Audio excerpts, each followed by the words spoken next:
저는 내가 생각해도 열심입니다. 저는 뜨겁고요. 그리고 순종하라는 것 다 하고 있는 듯 해요. 그리고 발버둥 치고 있잖아요. 그런데 저 사람을 보니까 저 사람은 그래도 쉽게 응답을 받고, 아니 질병도 없어. 그리고 자녀들을 볼 때 다 합격을 해. 그러니 이거 하나님 너무 불공평한 거 아닙니까? 그냥 여기까지 목이 차올라서 하나님께 그냥 막 기도한답시고 기도를 핑계로 막 대들었습니다. 그때 하나님이 나도 그렇게 생각해 별이야. 아니 너를 봐. 너처럼 죄가 많은 인생인데도 불구하고 내가 이처럼 사용하니 나는 참으로 불공평하다. 제가 그 얘기에 입을 콱 닫아버린 적이 있습니다. 성도 여러분, 하나님은 날 위하십니다. 하나님은 내 편 되십니다. 하나님이 내 편 되면요 넉넉히 이긴다. 누가 내 편이 되느냐예요. 하나님이 날 위하시면 넉넉히 이기리로다. 로마서 8장 31절에 하나님이 날 위하시는 말씀이 있습니다. 우리 다 같이 그런즉 이 일에 대하여 우리가 무슨 말을 하리요? 만일 하나님이 우리를 위하시면 누가 우리를 대적하리요? 우리 뒤에 하나님이 있다. 저 사람 옆에는 하나님이 계시다. 하나님이 버티고 계시다. 하나님을 붙드는 은혜가 있을지어다. 대적이 대적을 못해요. 환란이 있고 공고도 있습니다. 박해도 있어요. 기근으로, 적신으로, 위협과 공갈, 협박, 그리고 칼로 하나님의 사랑에서 우리를 끊으려고 하지만 여러분, 하나님은 날 위하십니다. 하나님은 날 위하십니다. 하나님은 날 포기하지 않으신다. 내 딸을 누가 잘 알아요? 나를 누가 잘 알아요? 우리 어머니 아니에요? 엄마는 아들에 대해서 너무 잘 알아요. 딸에 대해서 너무너무 잘 알아요. 아버지는요, 내 기질을 너무 잘 알아요. 우리가 이쯤 이제 중반전을 지나가 보니까 여러분 점점 어느 때인가 내가 아버지 같았네. 아버지가 그때 이런 마음이셨을 거야. 내가 어떻게 이런 버릇이 있는데 이거 아버지가 했던 거에 내게서 나오네. 그리고 사진을 봐도 점점 아버지 닮아가는 내 모습을 볼 때 깜짝 놀라지 않아요? 그 DNA가 있어서 그래요. 존경하는 성도 여러분, 하나님은 날 잘 아십니다. 내 슬픔과 내 어려움, 내 불안하고 내가 지금 무엇 때문에 이렇게 힘들어하는지를 하나님은 이미 잘 알고 있어요. 나를 가장 잘 아시는 하나님이 나를 오늘 회복해 하실 줄 믿습니다. 상속자, 예수님은 상속자에 대해서 뭐라고 말씀하셨죠? 구약의 상속자가 있는 걸 잘 알아요. 아브라함부터 나오잖아요. 야라씨, 히브리 말로 나오잖아요. 여러분, 이 모든 것이 신약에 와서 사도 바울이 상속자라고 정확히 쓰면서 양자의 영, 너희는 하나님의 자녀, 선택받았다. 그런데 예수님은 뭐라고 말씀하셨을까요? 있어요. 탕자의 비유예요. 여러분, 탕자의 비유가 상속자의 비유임을 나는 확신합니다. 지금 탕자의 비유는 모든 내 복음서에 오직 누가복음에만 적혀 있어요. 누가복음은 누가가 기술했던 걸 여러분 잘 알고 계시죠? 전승기록입니다. 제가 이 이야기를 들은 것은 에베소에서 어렸을 때 들었던 얘기입니다. 로마의 큰 귀족집에 큰 불이 났어요. 그때 노예 하나가 자기 주인을 등에 업고 그 불길 속에서 뛰쳐나와서 목숨을 살려준 겁니다. 그 귀족은 너무 감동을 받아서 너의 아들이 있지, 그 어린 아들을 내가 입양을 할게, 양자를 삼아준 거예요. 그리고 그를 아들처럼 대우한 겁니다. 그 아들의 이름이 누가예요. 누가는요, 그 주인집 딸하고 곧 사랑에 빠졌습니다. 그런데 그 여인이 일찍 죽었습니다. 누가는 너무너무 실망해서 나는 사람을 고칠 수 있는 사람이 되겠다, 의학을 공부하겠다 해서 알렉산드리아로 공부하러 가기로 결정을 하고 그 귀족 아버지, 양아버지가 그 모든 것을 도와줬습니다. 그래서 의학을 했다 그래요. 그는 신비한 만남으로 누구를 만나게 되는데 사도 바울을 만나게 되는 거예요. 그 신비한 만남 속에서 누가는요, 사도행전의 저자가 됩니다. 신기하지 않아요? 여러분, 누가가 사도행전을 기술하다니? 그리고 여러분, 누가복음은 누가 졌어요? 누가가 지은 거예요. 복음서를 지은 겁니다. 누가는요, 누구보다도 성령에 대해서 잘 알고 친숙합니다. 왜? 사도 바울 옆에 있었으니까. 사도 바울의 모든 선교 여행을 같이 했으며 마지막에 로마로 갈 때 여러분, 누가가 동행했지 않았을까요? 그는 개인적으로는 사도 바울의 주치의급, 그리고 사도 바울이 모든 구술하는 것에 대해서 옆에서 적고 있습니다. 로마에 가서 그의 부조를 이렇게 보면 사도 바울 옆에 누가가 있음을 아는데, 누가는 어떤 형태를 갖고 있냐면 황소를 그리고 있어요. 그래서 누가복음을 황소복음이라 그래요. 왜 황소라 그럴까요? 우로나 좌로나 헤우치지가 않아요. 누가는 일관되게 쭉 밀고 나가는 그런 어떤 영적인 기질을 갖고 있거든요. 그래서 그가 사도행전과 여러분 누가복음을 기술하게 되는 것입니다. 마지막에 상속자에 대한 얘기가 로마서에 아주 결정타를 매기고 있죠. 특히 8장 같은 경우. 그거 누가가 안 읽었을까요? 갈라디아에서 있는 말씀 안 읽었을까요? 에베소 1장 5절에 있는 아들에 대해서, 하나님의 자녀 상속자에 대해서 안 읽었을까요? 너무 친숙하게 잘 들었을 거예요. 성령에 대해서도 누구보다도 바울을 통해서 멘토링을 잘 받았을 겁니다. 그래서 그는 다른 복음서에는 없지만 예수님이 상속자에서 하신 말씀이 무언가를 많이 생각했을 거예요. 예수님의 비유가 있습니다. 그 많은 비유가 마태, 마가, 요한복음에 넣었는데 누가복음에 유명한 비유가 하나 있으니 그것이 탕자의 비유입니다.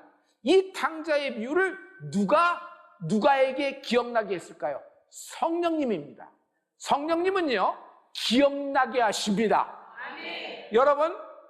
여러분에게서 하나님 말씀 받았던 모든 안수, 여러분에게서 어머니가 레마됐던 말씀이 여러분에게 떠오르는 애가 있을지어다. 탕자 이야기로 여러분 깊숙하게 들어와 보죠. 탕자, 간단하게 해서 사전 증여를 원한 겁니다. 그는 자기 몫을 챙겨서 먼 나라로 가서 유흥하고 탕진을 해버립니다. 기생의 치맛복에서 다 날려보내요. 그냥 음주 가무만 했을까요? 사업은 안 했을까요? 사업이라는 명분과 함께 접대를 해야 되고 사람을 만나야 되고 이래야지 관계가 되니까 밤낮 가리지 않고 거기 살다가 그냥 그럴 겁니다. 망했습니다. 실패했어요. 이제는 오도 가도 못하는 신세가 돼서 죽음 선택만 한 가지만 남았습니다. 나에게 남은 것은 깜깜함, 어두움밖에 없다라는 생각을 했어요. 그런데 그가 갑자기 스스로 깨우쳐서 집으로 돌아오는 역사가 있는 것이에요. 이것이 탕자의 비유입니다. 여러분, 이 말씀 속으로 우리가 한번 쑥 들어가 보기를 원해요. 저는 이 말씀에서 누가가 어떤 느낌으로 적었을까? 어떤 표정이었을까? 탕자와 큰아들 아버지와의 관계를 있을 때 누가는 어떤 눈빛으로 봤을까? 나는 이것이 굉장히 궁금했어요. 누가는요, 큰아들의 표정을 읽은 것이 확실해요. 큰아들은요, 아버지의 태도를 보고 화를 내는 겁니다. 아니, 둘째 아들 돌아와서 기쁜 건 기쁜데 잔치까지 해. 여러분, 큰아들과 작은아들 탕자의 비유에서 가장 중요한 맥락은 뭐예요? 유산 싸움 아니겠어요? 유산 싸움 아니겠어요? 지목 찾아가서 사전 증여했잖아요. 그럼 남은 건 누구예요? 큰아들 거예요. 잔치를 해. 살진 송아지를 잡아. 살진 송아지 누구 거예요? 동생 건 없어요. 내 거 한 마리 잡아. 내 허락도 없이. 그냥 이게 화가 납니다. 그래서 큰아들이 무슨 일을 해요? 안 들어가요. 집으로 안 들어가요. 그래서 밖에서 빙빙 돌면서 그냥 버럭버럭 화가 냅니다. 이때 아버지가 탕자를 동구밖까지 버선발로 마중난 것 같이 이번에는 큰아들 때문에 동구밖까지 나가서 큰아들을 마중하고 큰아들을 설득하는 장면이 누가복음 15장 28절과 29절에 나와 있어요. 우리 이 말씀을 다 같이. 그가 노하여 들어가고자 하지 아니하거늘 아버지가 나와서 권한대 아버지께 대답하여 이르되 내가 여러 해 아버지를 섬겨 명을 어김이 없거늘 내게는 염소 새끼라도 주어 나와 내 벗으로 즐기게 하신 일이 없더니. 여기서 영어 성경을 보면 29절에 뭐라고 있냐면 아버지라고 부르질 않아요. 뭐라고 불러요? Look 보세요라고 불러요. 감사합니다. 왜 아버지, father 이렇게 시작 안 할까요? 우리말로 해볼게요. 좀 과장돼서 얘기할게요. 이것 보세요. 아니 나이가 드셔서 뭐 정신이 오락가락 하시나? 이것 보세요. 동네 아저씨 부르는 거예요. 한 수 가르쳐 주려고. 여러분 제일 무서운 게 뭔지 알아요? 제일 사람이 수모와 멸시가 되는 게 뭔지 알아요? 아버지를 아버지로 안 불러. 딸을 딸 대접을 안 해. 아들을 아들 대접을 안 해. 자리가 있어요, 없어요? 이게 어려운 문제예요. 자리가 있어요, 없어요? 없어요. 쓸 자리가 없어요. 엄청난 멸시, 폭력입니다. 그런데 이 폭력을 누가 하는 거예요? 큰아들이 하는 거예요. Look, 이것 보세요. 이것 보세요. 아버지라고 안 부르는 거예요. 아주 삐딱해서 확 틀어지는 그의 마음을 볼 수 있어요. 아버지는 여기에 모욕을 느끼지만 여러분 실은 이 큰아들이 이 말 한마디 때문에 뭐가 포기가 되는 줄 아세요? 상속이 포기되는 장면이에요. 아버지와 나와의 관계가 끊어지면요 상속이 포기되는 거예요. 저는 여기서 남 탓을 얘기합니다. 언제나 남 탓하는 거예요. 내가 이렇게 된 것은 쟤 때문이다. 내가 이렇게 된 것은 동생 때문이다. 가인 컴플렉스예요. 아벨 때문에 이렇게 됐다는 거예요. 어느 날 제사를 지내는데 하나님이 아벨 건 받고 내 거 한 번 안 받았기 때문에 이 사단이 벌어진 거예요? 아니에요. 다음번에 제사 드리고 다음번에 고쳐서 하면 되는 겁니다. 그런데 항상 이런 식이었어. 한두 번이 아니었어. 그래서 나는 뒤로 밀리는 거예요. 그래서 어느 날 터져버린 겁니다. 그래서 아벨 저놈만 없으면은 계획을 세웁니다. 들로 데려 나옵니다. 아무도 안 보는 데서. 그래서 들에서 돌을 들어서 아벨을 내리칩니다. 중상을 입힌 것이 아니라 죽을 때까지 내려칩니다. 미움이 얼마나 강했으면. 그리고 다 덮어서 완전 범죄가 이루어지는데 앞불사 하늘 위에서 하나님이 보고 계신다. 큰아들의 문제도 동생 때문 아니에요? 쟤만 있어서 쟤 때문에 내 인생이 그러고 쟤는 지목 다 찾아가는데 내 거 축낸다. 이제는 내 거를 가져가려고 이렇게 가만히 있다가는 내가 당하겠지. 옆에서 부추기는 사람도 있었을 겁니다. 그런데 중요한 건 그 아들이 남 탓을 했다는 것이에요.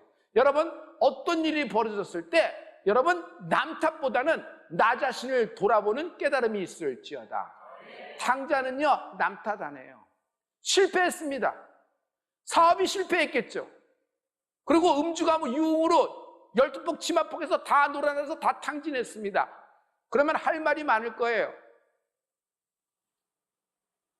굉장히 담 탓을 하면서 저 사람을 만났기 때문에 이렇기 때문에 여러 가지 얘기인데 근데 탕자는 자기를 돌아봤다는 것이에요. 여러분 나를 돌아보면 뭘 깨닫게 되냐면 어떤 나쁜 일, 어떤 나쁜 이벤트적인 사건이 벌어지더라도 하나님은 그 사건 속에 계획을 갖고 계시다. 날 위하신다. 그러면 하나님이 날 위하고 날 사랑하기 때문에 이런 저주스러운 이런 괴로운 사건이 실패가 벌어졌다는 얘기예요. 하나님을 병 주고 약 주는 분으로 하나님은 그러신 분이 아니에요. 내 인생에 악이 벌어진 건 사실입니다.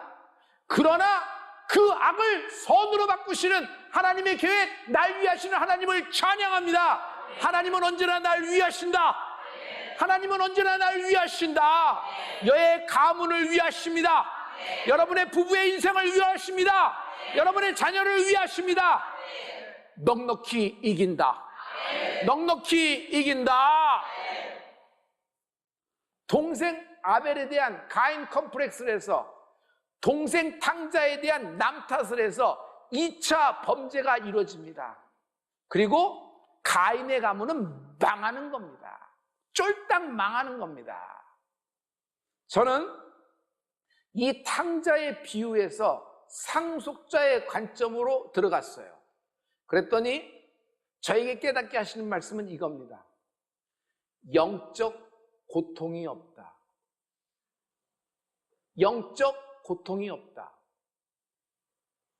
진하게 실패하면 고통이 있습니다. 같은 시험을 몇 번씩 n번 차하면은 더 좋은 스코어가 나오는 것이 아니라 인생이 데미지가 가기 시작해요. 삶이 무너지기도 시작해요. 어느 정도 선이라는 것이 있는 겁니다. 취업에서 어려움을 겪으면요, 고통이 있습니다. 질병에는 질고라는 고통이 있습니다. 멘탈도요, 멘탈의 고통이 있지요. 그것이 공황과 불안, 여러 가지로 나타나요. 오늘 휴 하고 다른 사람 앞에서, 모든 사람 앞에서 정상적으로 잘 하루를 보냈습니다. 그러나 그 사람이 집에 가면은 그냥 몸소리치기 힘든 거예요. 왜냐하면 가까스로 살아남았다는 것이에요.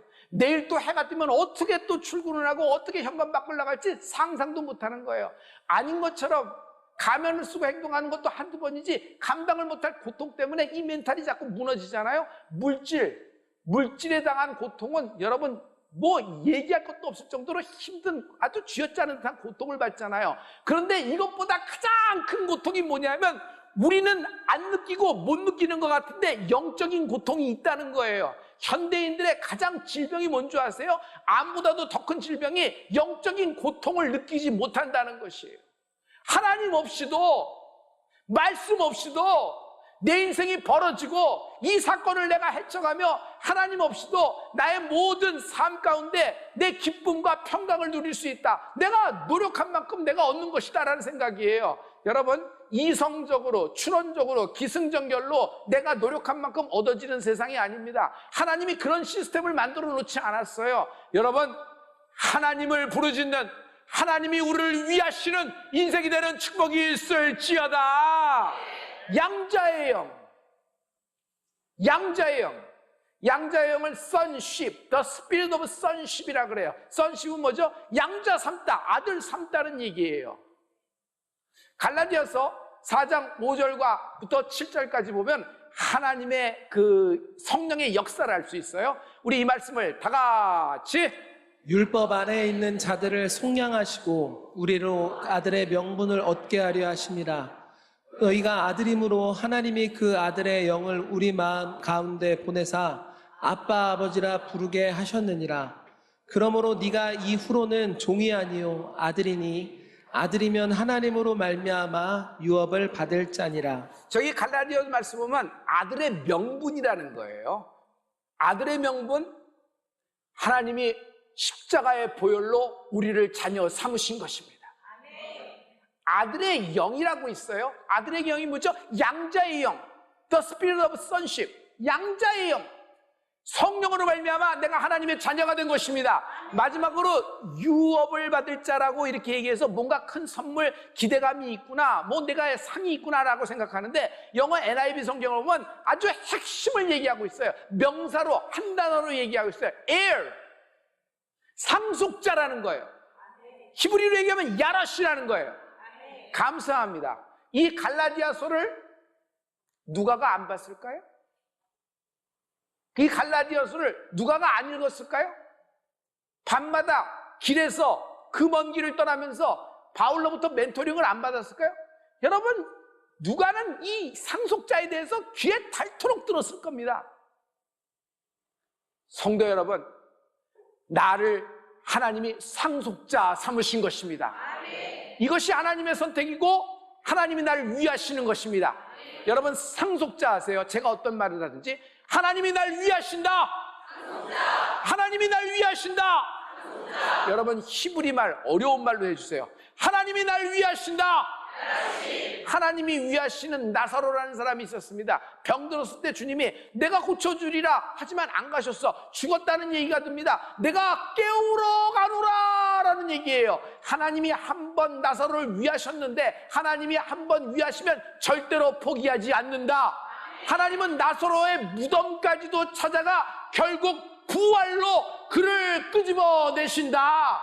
하나님이 모두 다 쓸려나가는 와중에도 노아 한 사람을 기억하십니다. 노아 한 사람을 위하시는 거예요. 노아 때문에 노아 일가족이 구원을 얻는 축복이 있었다. 결국 홍수 가운데 그를 살려내시는 것입니다. 하나님이 노아를 위하셨다.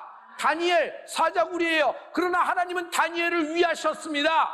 다윗 사울 왕의 손, 보통 사람의 손이 아니에요. 좀 힘 있는 사람이 아니라 왕이에요. 왕. 모든 공권력을 갖고 다윗 하나 잡아 죽이려고 하는데 그 공권력, 그 왕의 힘을 갖고도 다윗 하나를 잡아 죽이지를 못해. 그게 왜 그런 줄 아세요? 다윗이 영리하고 다윗이 똑똑하고 다윗이 약삭 빠르서 그런 것이 아니라 하나님의 다윗을 위하셨다.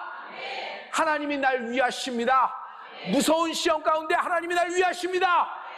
엄청난 감당할 수 없는 질병 가운데 하나님이 날 위하십니다. 공황, 불안, 장애 가운데 하나님이 날 위하십니다. 근심, 걱정하지 마세요. 하나님이 날 위하십니다. 실은 과거가 있어요. 과거의 저주가 지금도 살아서 꼬리표처럼 따라다니는 기생 나악 같은 존재가 있습니다. 그러나 여러분, 하나님은 어떤 분이세요? 우리가 과거로 돌아갈 수 있게 하셨다, 돌아갈 수 없게 하셨다. 절대로 돌아갈 수 없어요. 하나님이 출애굽한 것을 되돌리려 하지 말라. 여러분, 인생 출애굽한 여러분, 골고다 십자가로 예수님의 보혈로 인생 출애굽한 여러분, 과거로 돌아가지 않는 은혜가 있을지어다. 과거가 아무리 상처고 과거가 아무리 저주고 심지어 과거가 아무리 성공의 판거라와 벌어지더라도 여러분, 과거로 돌아갈 수가 없어요. 표대를 향하여 앞을 보고 전진하는 여러분 되기를 예수의 이름으로 축원합니다. 하나님은 날 위하신다. 심지어 하나님은 이 세상 멸망의 날 가운데서도 나를 위하십니다. 하나님은 언젠가 이 세상 지구를 포기하십니다. 하나님은 어느 날 정말 도적과 같은 날에 이 우주를 포기하십니다. 불편하게 들릴 수도 있겠지만 여러분, 말씀을 잘 보세요. 이 모든 눈에 보이는 세상은 하나님의 동일한 말씀으로 불사르기 위해서 예비된 것입니다. 그 전까지 우리가 복음의 능력을, 당신도 상속자임을 선포하는 우리가 되길 예수의 이름으로 축원합니다. 그러나 이 모든 것을 포기하더라도 하나님은 나를 포기하지 않으신다. 다윗은 실수가 많아요. 다윗은 죄가 시뻘개요. 모든 사람이 다 아는 죄란 말이에요. 그러나 하나님은 다윗을 포기하지 않아요. 여러분, 날 낳아주신 부모도 나를 포기할 수가 있어요. 인간의 한계예요. 미안합니다. 상처를 헤집으려고 한 건 아닙니다. 근데 실은 그래요. 이것을 겪어보고 경험한 사람은 아주 몸서리 칠 겁니다. 그런데 하나님은요, 인생이 아니십니다. 그는 하나님이십니다. 하나님은 어떤 분이에요? 나를 포기하지 않으신다. 사망의 음침한 골짜기는 누가 들어갔어요? 내가 들어간 거예요. 나의 머리, 나의 계산 때문에 내가 그 속으로 들어간 거예요. 딴에는 잘한다고 했는데 그게 사망의 음침한 골짜기로 들어간 거예요. 그러나 하나님은 너 왜 들어갔냐? 그거 따지고 묻기 전에 일단 사망의 음침한 골짜기에서 푸른 조장으로 꺼내주시는 하나님이 날 위하시는 하나님을 찬양합니다. 하나님이 다윗을 포기하지 않고 오히려 다윗을 위하십니다. 내 마음에 합한 자. 좀 보기에도 떳떳하고 점도 없고 흠도 없고 모든 사람이 생각하는 그런 사람 세워서 내 마음에 합한 자라 그러면 우리도 끄떡일 거 아니에요? 그런데 가장 높은 자리에 있어서 가장 잘 보이는 죄를 갖고 있고 가장 실수가 많은 다윗을 통하여 하나님은 내 마음에 합한 자라 그래요. 여러분, 다윗은 언제나 하나님을 향하여 나갔습니다. 여러분, 쓰러지는 한이 있더라도 십자가 앞으로 쓰러지는 은혜가 있을지어다. 할렐루야. 하나님은 나를 버려두지 않습니다. 우리는 고아가 아니에요. 고아는 내버려 두는 겁니다.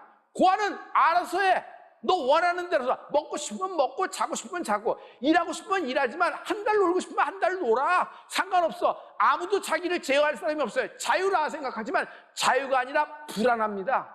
공포예요. 무서워요. 울타리가 없어요. 보호막이 하나도 없는 거예요. 하나님은 그 하나님의 말씀으로 나를 보호하시는 것입니다. 나를 위하시는 거예요. 내가 널 버려두지 않겠다. 내가 널 버려두지 않겠다. 하나님이 나를 위하십니다. 오늘 성령으로 말미암아 성령의 충만한 은혜가 있을지어다. 여러분의 모든 두려움이 많아요. 기도가 될 것이고 여러분의 한숨, 손 놓고 발 놓고 인생을 놓아야 되는 그 사건 속 한숨밖에 쉴 수 없을 때 하나님은 이 한숨을 나의 노래로 바꿔주신다. 성령의 충만한 은혜가 있을지어다. 성령의 충만한 은혜가 있을지어다. 성령의 충만한 은혜가 있을지어다.